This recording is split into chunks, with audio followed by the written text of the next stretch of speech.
This is a Philip commander review, with one of the newest commanders being Philip, being a leadership commander, and drawing a lot of comparisons to certain garrison commanders, what may or may not be named Hera. In today's video, I wanted to cover Philip, both in terms of his skills, talents, formations, and meta fits for the field, as well as covering if and why he may or may not be a garrison viable commander. But without further ado, let's get started.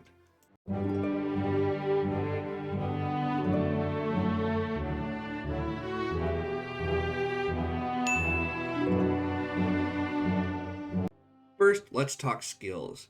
And there's a lot to uncover here, so let's kind of get moving along quickly here. So first and foremost, you have the active skill gives up to 5 nearby allied troops, including yourself, 10% less damage taken and 20% more damage dealt.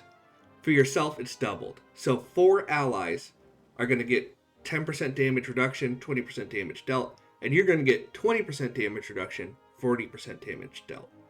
What's important to remember here is that this buff will target your own troops first. So if you have 5 marches in the field, this 10 and 20 of damage reduction and damage bonus target your own troops before they target allied troops. So keep that in mind. It's great because it's all damage, so keep that too, because it doesn't matter if you're using Gorgo or CY or any commander that deals any type of damage, it's going to be boosted. So honestly, it's pretty great. It's a much more apt version of Trajan's skill that fits the modern meta. Second is just a stat block. You get 35% stat for each of the main troop types and then 20% march speed. This is great either if you're using 3 unit types, terrific, or if you're using 1 unit type, you get to buff 1 specific unit. There's not a lot to talk about here. 35% is pretty impressive.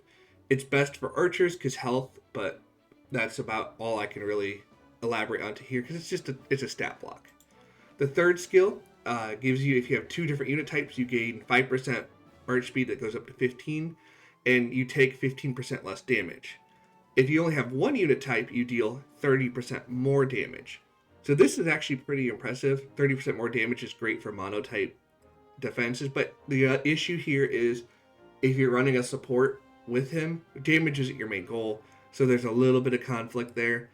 But if you're using a monotype support, it's probably not the worst thing in the world to have more damage because most of the monotype supports like Shajar and Joan Prime have good damage output on top of the buff versus the leadership buffers like Trajan who could really use damage reduction. So overall, I think it's a pretty well balanced out skill. Fourth, we have whenever you launch a basic attack, it's a 10% chance to deal damage in a fan. Factor 800, and then it reduces damage each target and then reduces rage. This is nothing too terribly crazy. I'm not really super impressed by this, especially considering you don't have any damage factor on your primary. And while you do get 40% damage here, and then with the expertise, which we'll cover in a little bit, you can double cast and get 40% more. Even if you take all 80% damage dealt and tack it onto that 800 damage factor, you're talking about a 1400 damage factor. So versus a primary skill on any other commander that's now in the 2000s, it's just not very good, especially on a 3-second cooldown. There's just not a lot. The rage reduction's okay, and really the only reason that it's not a 5-5-5-1 commander here is because of the expertise. The expertise says whenever you use an active skill, you have a 40% chance to use it a second time. So that's this skill right here, the buff. Then, the other commander in your troop, whenever they use an active skill, you have a 20% chance to use that active skill a second time. This can only happen once every 7 seconds. I would have rather this been flipped, 20% on his own, 40% on the allied, because since it's the same cooldown, it can really throw off. Because since you don't have any damage factor on your primary, you're depending on your other commander to do that damage. So if you don't have that higher chance on that commander, you're not having as much damage output. It's better for the other 4 marches that are going to be getting the buff, but for yourself, it does hurt a little bit. But overall, this is a pretty solid kit. I see some good options, which we'll go over here in a little bit. But the kit's great. It does have a little bit of room for improvement. I'm not a huge fan of that 4 skill, but otherwise, it's really solid. Now we are on to talents, and this is probably far and away the weakest part of his kit. So keep that in mind as well. When we're going to talents, the closest thing you've got is Trajan, who's leadership, versatility, support.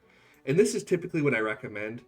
So since he's going to be providing damage buffs and damage reduction buffs to your allies and yourself, you want to be able to keep your enemies held still. So Cage of Thorns is very useful for that if you're going to be using Philip primary. Besides that, though, there's not a lot of great value. You've got Rejuvenate, you've got Emergency Protection, both very, very good and both solid. But outside of this blue tree, there's really not a lot in the leadership tree, and versatility is just a mess. So I recommend you go to Strategic Prowess. You gain 20% defense for 2 seconds. It's not game-breaking, but it's solid, especially for the fact that your alternatives are just not very good. Because on the other side of that, 3% attack, up to 12% attack when you have less than 50% units on a support does nothing. Armed to the Teeth is great if you're using 3 different unit types. Armed to the Teeth here is good too. So I'm going to cover a couple different options, but these are good options if you're going to use 3 different unit types. If not, I recommend going Steely Soul up to attack all units, because then it at least benefits single unit type marches. But overall, the talents are pretty weak, so keep that in mind when you're going to your plan. Next, we are on to formations. And really, it does have a little bit to do with who you're going to have as your other commander, but it should surprise nobody who's been a long time watcher of the channel. The Echelon is probably the best option. The 1.2 times buff goes up to 5% of their original value. When you have a damage buff, that is incredible for you, because it's all damage buffed, and it's percentage-based buff. So when you're looking at the overall skills here, the 10 and 20 means that it's 12 and 24. 24% damage dealt to 4 troops is a lot more significant than 20. So keep that in mind. It's something that I really think is super underrated, and that doesn't count whatever you put him with in terms of other pairs. And then also for yourself, then it hits the max. It hits 24% damage reduction, and then the max of 45%, because you can only gain up to 5% here by Echelon's rule. But overall, it's incredible, and the fact that you're probably going to be pairing him with another support means that this is your best option. Alternatively, you could go with something like Hollow Square, or go with a formation that fits the other commander you're with. So if you're using Joan Prime, then you want to use Wedge maybe. Or if you're using Shajar, you want to use Circle because of the heal.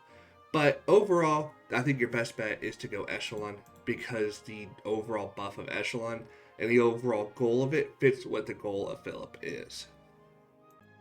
Next, we are on to pairings, and there are a bunch of them that jump out to me. So there are a couple strategies you could employ here. So first and foremost, the traditional strategy I think most players are going to want to go with is the matching up the type of playstyle. So pairing him with a support is generally what I'm going at. So Shajar is a good example of that, where she provides a buff to her allies, and that is something that you can then use Echelon with as well. So then you get the 12% damage dealt, 24% damage, or 12% damage reduction, 24% damage dealt on Philip with 12% defense and 24% more normal damage. And now you're just stacking multiple major buffs onto onto a bunch of commanders. And the fact that the heal can target multiple commanders is something that's important to remember here too.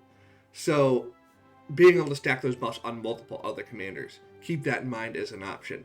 Shajar, Trajan is another good example. I could see Joan Prime being an option. But the biggest one for me is Shajar and Trajan, because Trajan can then take his buffs, so they're skill damage based, and you have a skill damage buff, an all damage buff, damage reduction buff to protect him. There's just a lot of loaded up kit. The other alternative is pairing him with a tank, so that would be something that keeps him alive more consistently, so that you can get the buffs off more often. I don't recommend this as much. I just think it's better overall to have a support. So I won't cover it too terribly in depth, but pretty much any tank march, mostly infantry, tends to be the focus. But any march that's tanky and can keep him alive would be a good option. For pair composition, obviously with Shajar, you need to have monotype, and any other support that is a traditional archer, cavalry, infantry that's not a leadership, you should have one unit type.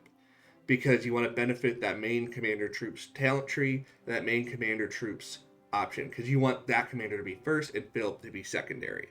So keep that in mind. Alternatively, if you were running a leadership commander like Trajan, Mulan, or even like Epic Joan, if you're still working on building up, you want to have Philip first because those other commanders tend to get focused and they have similar talent trees. So Philip gives you a little bit more protection in the field because they're less likely to target him than Trajan or Mulan. But overall, you want to have 3 unit types. You can either run 70% one unit type, 15-15, with the gear set up to be the 70% type. So for example, I have an archer set on Trajan, so 70% archers, 15% infantry, and 15% cav if I were to run the strategy. Or I can run leadership gear with 33, 33, 33, and then all 3 of Philip's second skill buffs target that troop. So keep that in mind as an option as well. But my overall recommendation is to pair him with a support. The 2 best for me are Shajar and Trajan, and then to either go full archers with Shajar or 70-15-15 with Trajan, and then Shajar primary if you're running Shajar, or having Philip primary if you're running Trajan. So keep that in mind as well. Lastly, we're on to meta fits, and really the cleanest meta fit is that he fits very neatly in as a Trajan replacement or a commander to go specifically with Trajan. The thing with Trajan is that his skill damage buff on his primary active skill is no longer as potent because you have normal damage, true damage, combo damage all coming through at the same time, so Trajan becomes less and less potent. So this serves as a great replacement for him because of the all damage, as well as also being a good option if you are very skill damage heavy to go with Trajan, because he provides some damage reduction, which is something that helps offset Trajan's damage vulnerabilities. So it's something that could help him tremendously. And in addition, it does do a great job of helping the other 4 marches that are around you that are getting buffed by this 10 and 20% damage reduction in damage dealt. So while he won't have the highest trade quality, that was never the intent of a support like this. So keep it in mind. Additionally, I wanted to kind of dispel some of the thought. There is a lot of push for him to be garrison viable, but there's just not enough here in the kit to really benefit that. Because you're looking at a 20% damage reduction and 40% damage dealt, but no active skill damage. So that's going to really hurt him as a garrison, on top of the fact that the stat blocks are solid, but not necessarily garrison great, because garrisons do need a lot of damage reduction. So in a similar mixed garrison situation, you would have 15% damage reduction here, 20% here, 35% total during the active skill time, and then a small damage factor here. But when you compare it to something like Hera, you have a really glaring issue, and that's that Hera, in addition to having similar levels, has a nice little 1200 damage factor to 5 targets, and then a big shield, 30% health to all units, and it's not specifically tied to 3 units or 1 unit, and then a 30% chance to counterattack. There's just a lot more on this kit that benefits, and it tends to show in the trades based on the early data that we're having. So keep that in mind as well. And the biggest thing here is 30% normal damage. With the swarm meta, even all damage reduction is good, but this 30% normal damage reduction gets pretty close to that 35% damage reduction that Philip has, on top of having everything else in his kit that Philip does not. So unfortunately he won't be as garrison viable, but I still think he's going to be a great option in the field for anybody who loves building supports. But with that, we will wrap up our discussion on Philip. He's definitely a commander I'm looking into building at some point, so it's something that is definitely worthwhile to look into if you're a big support player, because he does have potential to do a lot for you in terms of support. But let me know in the comments, is there a commander that you think he's going to pair with sneakily well? Or do you think there's some secret combo that we may have missed here? Let me know down in the comments. If you want to see me cover another topic or another commander, let me know down in the comments as well. Or join the Discord using the link in the description. And as always, good luck, fight well, and I will see you on the battlefield.